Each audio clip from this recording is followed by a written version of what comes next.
찬송가 380장입니다.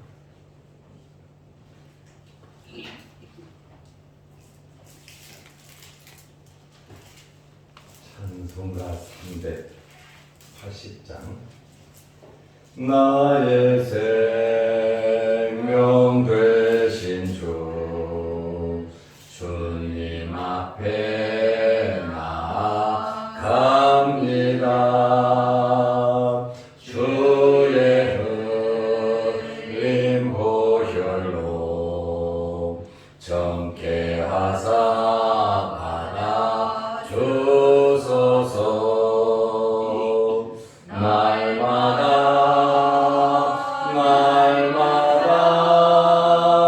주를 찬송하겠네.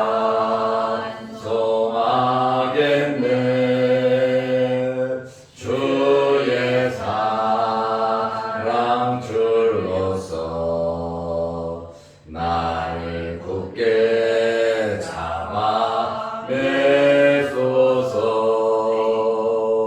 괴로운 세상 지낼 때 나를 인도하여 주소서. 주를 믿고 나가면 나의 길을 잃지 않겠네. 날마다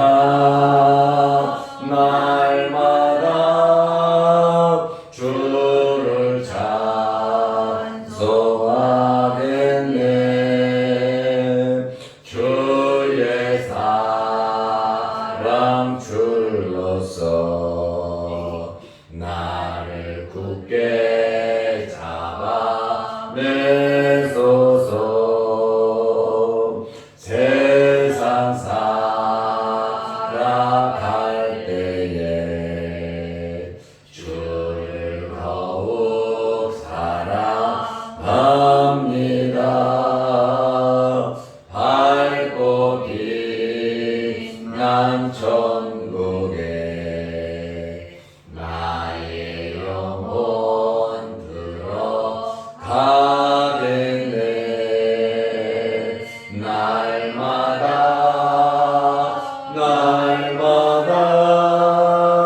주를 찬송하겠네. 주의 사랑 줄로서 나를 굳게 잡아 매소서.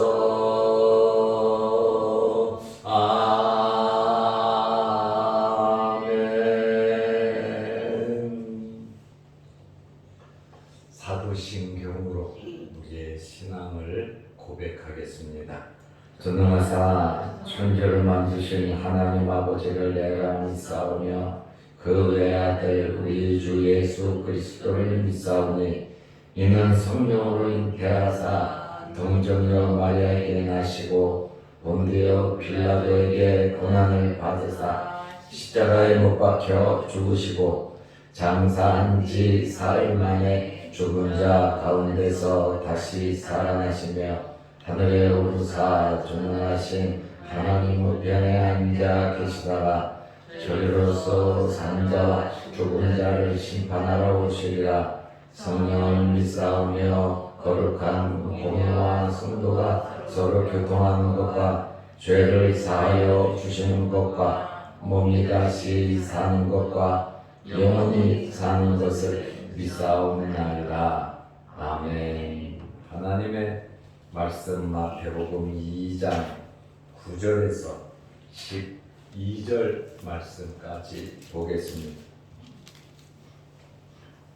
박사들이 왕의 말을 듣고 갈새 동방에서 보던 그 별이 문득 앞서 인도하여 가다가 악이 있는 곳 위에 머물러 서 있는지라. 그들이 별을 보고 매우 크게 기뻐하더라. 집에 들어가 아기와 그의 어머니 마리아가 함께 있는 것을 보고 엎드려 아기께 경배하고 보배합을 열어 황금과 유향과 몰약을 예물로 드리니라. 그들은 꿈에 헤로데게로 돌아가지 말라 지시하심을 받아 다른 길로 고국에 돌아가니라. 아멘. 박사들이 예루살렘 왕궁에서 나왔습니다. 베들레헴으로 가는데 베들레헴까지의 거리는 9km 정도, 8km에서 9km 정도 됩니다. 그런데 베들레헴을 향하여 가는데 동방에서 보던 별이 문득 나타났습니다. 그리고 그 별이 박사들을 인도했습니다. 어디까지 인도했습니까? 아기가 머물고 있는, 예수님께서 머물고 있는 집까지 그 별이 인도를 했습니다. 동방 박사들은 1400km가 넘는 먼 길을 왔습니다. 그런데 예루살렘에 올 때까지는 이 별이 나타나지 않았던 것 같습니다. 그런데 예루살렘에서 나오자 문득 그 별이 나타나서 9절 말씀해 보면 아기가 있는 곳에서 머물러 섰는데 이들은 예루살렘에서부터 베들레헴까지 별의 인도함을 받았습니다. 그리고 10절 말씀해 보면 별을 보고 엄청 기뻐한 것을 우리가 알 수 있습니다. 이 별은 동방에서 자기들이 연구할 때 보던 별과 똑같은 별이었습니다. 2장 10절 말씀해 보면 그들이 별을 보고 매우 크게 기뻐하더라. 세상에 이러한 기쁨이 어디에 있겠습니까? 이 사람들은 나이가 들은 사람들입니다. 세상을 살아가면서 기쁜 일, 슬픈 일을 많이 겪었을 것입니다. 그러나 이렇게 흥분된 상태에서 인생 최고의 기쁨을 맛보았다는 것이죠. 그들이 별을 보고 매우 크게 기뻐하더라. 여러분들에게도 이런 기쁨이 있으시기를 바랍니다. 어렵고 힘든 혼탁한 언제 어느 때 무슨 일이 일어날지 모르는 이러한 세상을 살아가는 우리들에게 별의 인도함을 우리는 받아야 합니다. 계시록 22장 16절에 예수님께서 말씀하셨습니다. 나는 광명한 새벽별이라고 말씀하셨습니다. 그리고 계시록 2장 28절 말씀에 보면 믿음과 신앙을 지키고 인내하는 자에게, 이기는 자에게 내가 그에게 새벽별을 주리라 그랬습니다. 예수 그리스도이십니다. 별을 주관하시는 분이 누구신가? 하나님이십니다. 하나님께서 어떻게 인도하셨습니까? 손을 잡고 가듯이 우리의 손을 잡으시고 이끄시는 분이 하나님이시다라고 하는 그러한 말씀입니다. 박사들은 초행길을 가는 거예요. 예루살렘에 오는 것도 초행길이었지만 한 나라의 수도이니까 그쪽으로 간다고 하고, 그러나 베들레헴으로 가는 길은 초행길이지만 별의 인도함을 받고 안전하게 갈 수가 있었습니다. 마치 이스라엘 백성들이 광야에서 구름기둥과 불기둥의 인도함을 받듯이 동방 박사들은 별의 인도함을 받았습니다. 두 번째로 동방 박사들은 아기 예수께 경배를 했습니다. 메시아로서 주님께서 태어나셨을 때 종교 지도자들, 귀족들, 공부한다는 사람들, 바리새인들, 서기관들, 장로들, 제사장들, 이러한 종교적인 일에 업무하는 사람들, 성경을 연구하는 사람들이 예수님을 찾아온 것이 아닙니다. 밤을 새워 일을 하던 목자들이 예수님께 경배하러 왔습니다. 그리고 이방인들이 예수님께 경배하러 왔습니다. 11절 말씀에 보면 집에 들어가 아기와 그의 어머니 마리아가 함께 있는 것을 보고 확인했지요. 엎드려 아기께 경배하고 보배합을 열어 황금과 유향과 몰약을 예물로 드리니라. 여기에 보면 경배의 대상이 분명하게 나옵니다.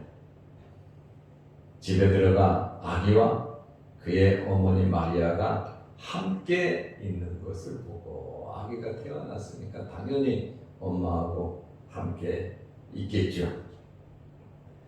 여기 경배했다라고 하는 이 말 플러스 키네오라고 하는 이 단어는 오직 하나님과 예수 그리스도에게 해당하는 단어입니다. 동방 박사들은 헤롯 왕에게 엎드려 절하지 않았습니다. 아기 예수의 부친과 모친에게도 경배하지 않았습니다.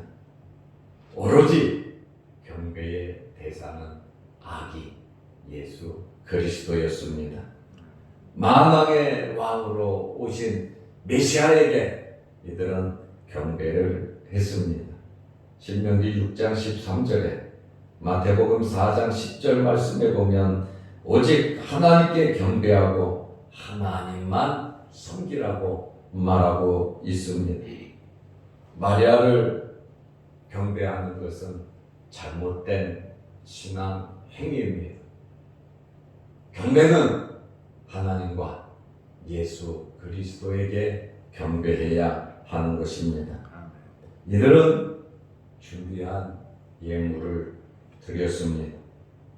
동방에서부터 40여일 걸려서 왔을 텐데 그들은 예물을 준비하고 왔습니다. 왕을 만나려고 하면 예물을 꼭 가지고 와야 했습니다. 이들은 헤롯 왕에게 예물을 준 것이 아닙니다. 오직 아기 예수 그리스도에게, 메시아에게, 그 별의 주인에게 예물을 주려고 예물을 가지고 왔습니다. 100% 확신이 있었기 때문에 이들은 예물을 준비했고, 또 예물은 자기 지역의 특산물, 최고로 귀한 것을 가지고 와서 예물로 드렸습니다. 세 가지 예물을 드리는데, 세 가지 예물을 드림으로 사람들이 대부분 동방 박사가 3명이라고 말을 합니다. 그러나 그것은 정확한 표현은 아니에요. 몇 명인지 잘 모릅니다. 어떤 학자는 2명이라고 그러고, 어떤 학자는 3명이라고 그러고, 어떤 학자는 10명이라고 합니다.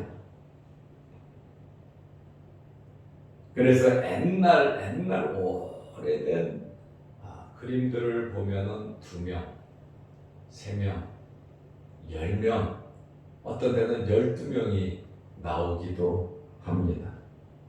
그러나 보통 동방 박사들은 3명으로 말을 합니다. 6세기 초에 외경이나 다른 역사적인 자료를 가지고 세 사람의 이름이 기록되어 있는데, 카스팔, 멜키오르, 발타사르, 이렇게 세 사람의 이름이 기록되어 있습니다. 외경에 나와 있고, 또 역사적인 자료를 가지고 이렇게 이름을 붙이고, 어떤 사람은 흑인, 그 다음에 황색인, 그 다음에 백인 해가지고 아라랏산에 노아의 방주가 머물렀잖아요. 그렇다 보니까 노아의 후손이 이렇게 셈, 함, 야벳 대표 3명이 왔다. 그래서 어떤 그림에 보면 흑인이 나옵니다. 그리고 황색인이 나오고 또 백인이 이렇게 나오기도 하는데 그것은 추론하는 이야기일 뿐입니다. 황금을 드렸어요. 동서고금을 막론하고 황금은 매우 값지고 불변하는 것입니다. 이 황금은 믿음과 메시아의 왕권을 상징합니다. 금 같은 믿음, 변하지 않는 믿음이 금 같은 믿음입니다. 두 번째로 유향을 드렸는데 유향은 성전에서 향기를 내는데 사용하는 향품이에요. 값비싼 향료로서 흉내가 나는 흰색 액체로서 예수님의 신성을 상징합니다. 하나님의 아들이시다라고 하는 그러한 말씀입니다. 몰약은 아라비아 나무에서 추출하는 고가의 향기를 지닌 액체로서 시체를 썩지 않게 하는 방부제의 역할을 하고 마취제로 쓰이는데 이것은 예수님의 순환과 죽으심을 상징하여 이 예물을 드렸다고 합니다. 이 3가지의 예물을 드림으로 예수님께서 이제 곧바로 애굽으로 피신하게 되죠. 14절에 보면 애굽으로 피신하는데 요긴하게 이 예물을 사용했을 것이다. 이렇게 학자들이 이야기를 하는데 하나님께서는 미리 모든 것을 준비해 주시는 분이시다. 이렇게 해석을 하고 있습니다. 이제 동방에서 박사들이 온 목적이 뭡니까? 유대인의 왕으로 태어나신 이에게 경배하러 왔다고 했습니다. 그들은 오직 한 가지 목적을 가지고 예루살렘에 왔습니다.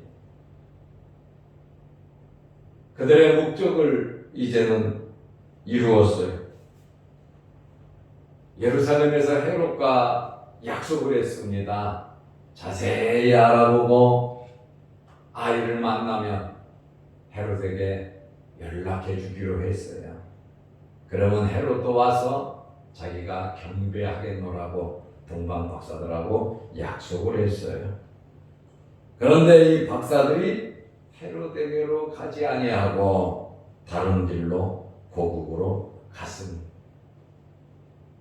우리는 이 사람이 3명이다 이렇게 말을 하지만 이 사람들은 어떤 사람들은 왕이라고도 하고 어떤 사람들은 마고이 박사 제사장 또 바벨론 지역의 장관 정도 되는 그러한 위치에 있는 고위 공직자다 보니까 아마 낙타를 가지고 수염원들이 있었을 것이다 이렇게 추측을 합니다. 그렇겠죠.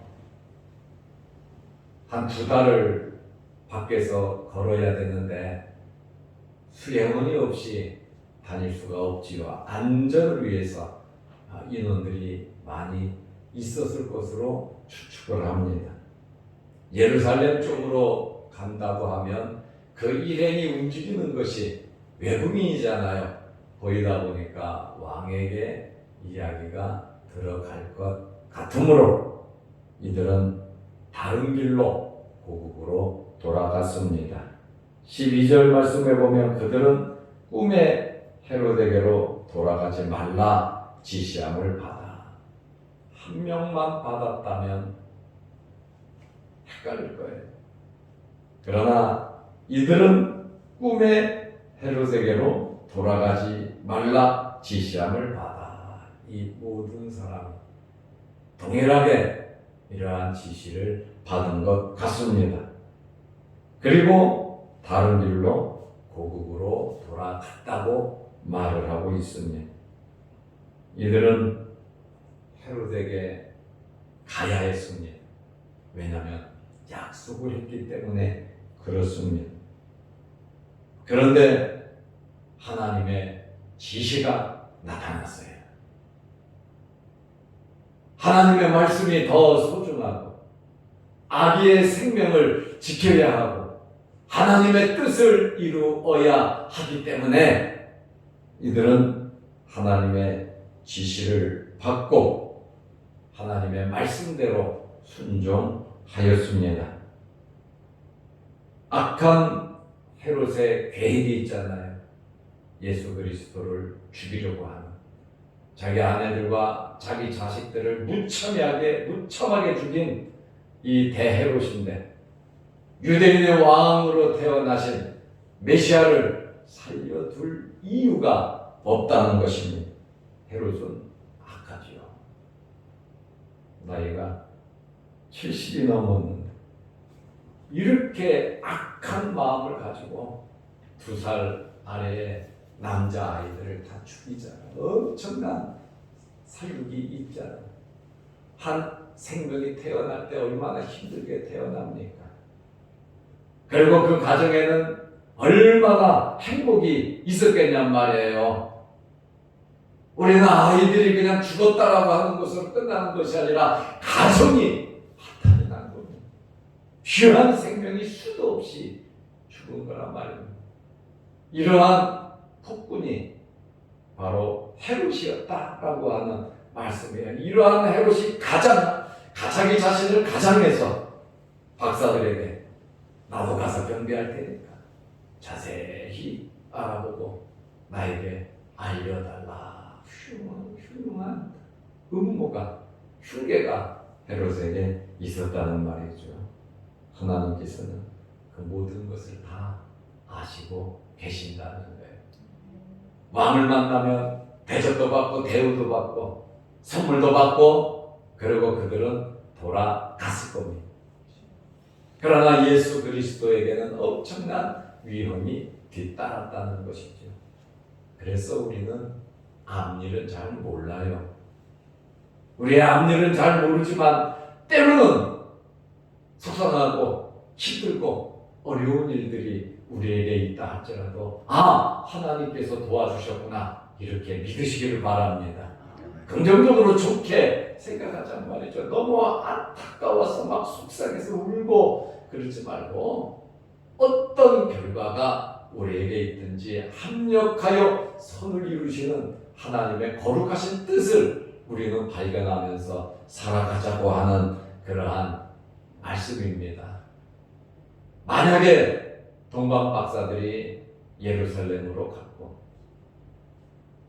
또 요셉이 아이를 애굽으로 데려가지 않았다면 현재의 환경을 보면서 이건 너무 힘든 거야. 어떻게 산모와 어린 아기를 데리고 애굽까지 140-150km 되는 먼 그 거리까지 갈 수 있겠냐 그 말이에요. 그러나 하나님의 말씀을 최고로 인정하고 최우선으로 두는 사람들은 하나님의 말씀에 순종합니다. 그러므로 동방 박사들은 예루살렘 쪽으로 안 갔습니다. 사해 남단으로 갔든지 아니면 요단강을 건너서 은밀하게 본국으로 갔습니다. 하나님께서는 하나님의 일을 하십니다. 우리는 우리의 일을 해야 하는 것입니다. 하나님의 지시를 받고 하나님의 말씀을 붙잡고 하나님께서 나에게 허락한 환경 안에서 어떠한 환경이든지 또 하나님께서 주신 것으로 하나님을 섬기는 일에 우리는 최선을 다해야 하는 것입니다. 이방인 박사들에게도 하나님께서 역사하셨습니다. 하나님의 일을 위하여 역사하셨고 밤새도록 양을 치는 목자들에게도 천사들을 보내서 아기 예수께 경배하게 하셨습니다. 우리의 삶 속에서 하나님의 인도하심과 하나님의 역사를 믿고 그대로 순종하면서 살아가는 저와 여러분들이 되시기를 바랍니다. 기도하겠습니다. 하나님 아버지, 동방 박사들이 아기 예수께 엎드려 경배했습니다. 집에 들어가 아기와 그의 어머니 마리아가 함께 있는 것을 보고 엎드려 아기께 경배하고 아기께 예물을 드렸습니다. 우리의 삶도 주님을 경배하는 삶이 되게 하여 주시옵소서. 오늘도 이 새벽에 여러 가지 기도 제목으로 기도할 때 하늘문 열리게 하시고 하나님께서 응답하여 주시옵소서. 아멘. 오늘 하루도 믿음으로 승리하는 복된 하루 되게 하시고 이 시간 기도할 때 하늘문이 열리게 하시고 박사들처럼 요셉처럼 마리아처럼 응답받는 시간 되게 하옵소서. 아멘. 예수님의 이름으로 기도드리옵나이다. 아멘. 아멘. 하늘에 계신 우리 아버지여, 이름이 거룩히 여김을 받으시오며 나라의 임하옵시며 뜻이 하늘에서 이룬 것 같이 땅에서도 이루어지이다. 오늘날 우리에게 일용할 양식을 주옵시고 우리가 우리에게 죄 지은 자를 사하여 준 것 같이 우리 죄를 사하여 주옵시고 우리를 시험에 들게 하지 마옵시고 다만 악에서 구하옵소서. 대개의 나라와 권세와 영광이 아버지께 영원히 있사옵나이다. 아멘. 자유롭게 기도하시고 돌아가시기 바랍니다.